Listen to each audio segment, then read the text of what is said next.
Today I'm going to show you how to make a gluten-free chocolate and banana cake using the pure, plain blended gluten-free flour. The first thing we're going to do is take 225 grams of the plain blended flour,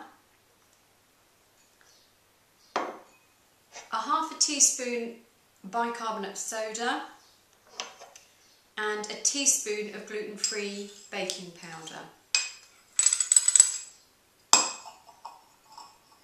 And we're just going to sift those all together to make sure that we've got a good flour mix with both the bicarb and the baking powder nice and evenly distributed within our flour.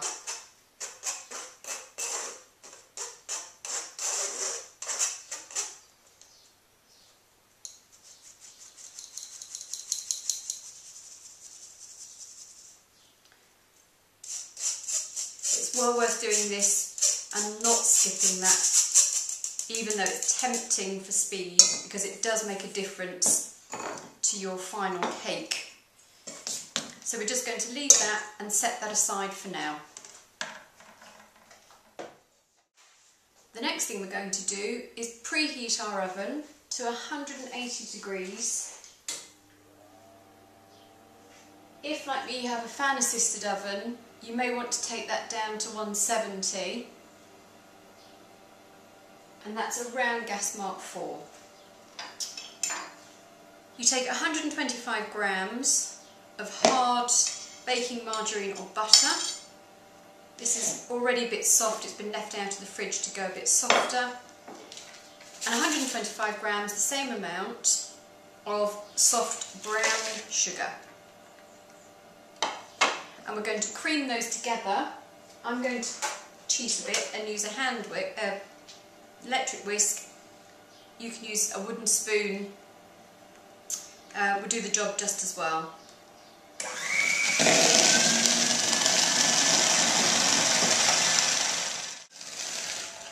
Okay, so you should be able to see by now that what we've got is a lovely, fluffy, sort of almost light coffee buttercream mix going on there.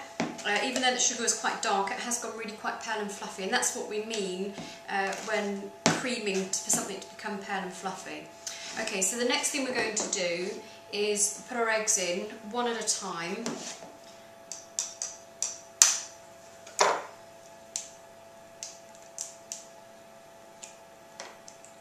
So there's the first one gone in. And I'm just going to add about a tablespoon of the flour mix at the same time. For any of you that have done this kind of thing before, you'll know that when you're adding the eggs into the butter, it can make the mixture go a bit curdly. So put a dollop of flour in there. Right, now we're going to add in our bananas. I would normally have got these mashed beforehand so that we can just go straight into it, but I just wanted to be able to show what we mean by good ripe bananas. That one's probably only just good enough, but you really do want the ones that most people would think that they have to leave in the fruit bowl. So, like the others. Okay, taking a fork, you literally just mash them down into a puree.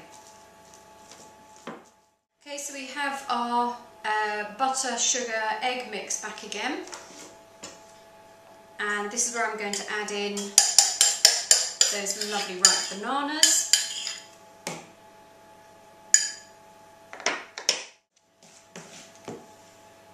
I've got here 150 ml of yoghurt, plain yoghurt. Now in fact all I could find today was a vanilla flavoured plain yoghurt. I'm using a soya yoghurt in this. This recipe is completely dairy free if you want it to be. And because I'm using the vanilla yoghurt, actually it's really nice for giving that bit of extra flavour to the cake. Also, I find that I can then cut down a little on the vanilla extract. So we're going to add in about a teaspoon of vanilla extract as well.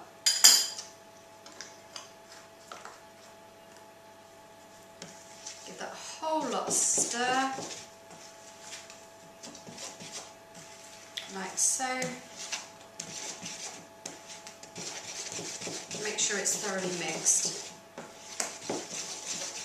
Now, almost the final ingredient, our sifted flour is going to go in.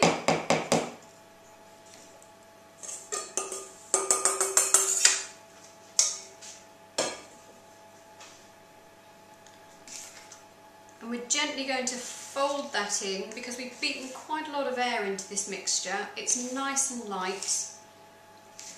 And all we're going to do is fold that flour over so that we don't lose any of that lightness from the mixture. And the final thing I'm going to put in is 100 grams of chocolate chips. Now, I've used a cooking chocolate and just cut it up myself. You can use chocolate chips, you can chop up your own chocolate, but I would suggest that a plain chocolate is the best way to go. It helps to balance out the lovely rich banana flavours and the richness of the cake as well. So now we're going to just spoon that mixture into our prepared tin, and that's going to bake in the oven for about an hour.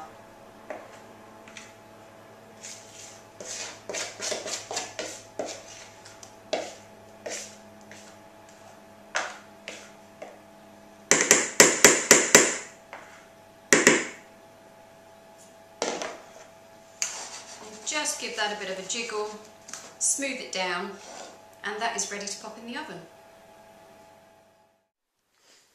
So you can see my cake is now out of the oven after just over an hour. I tested it with a skewer just to make sure it was cooked all the way through. When it comes out clean, then you know it's cooked all the way through. I left it in the tin to cool for about 10 minutes and then turned it out onto a wire rack.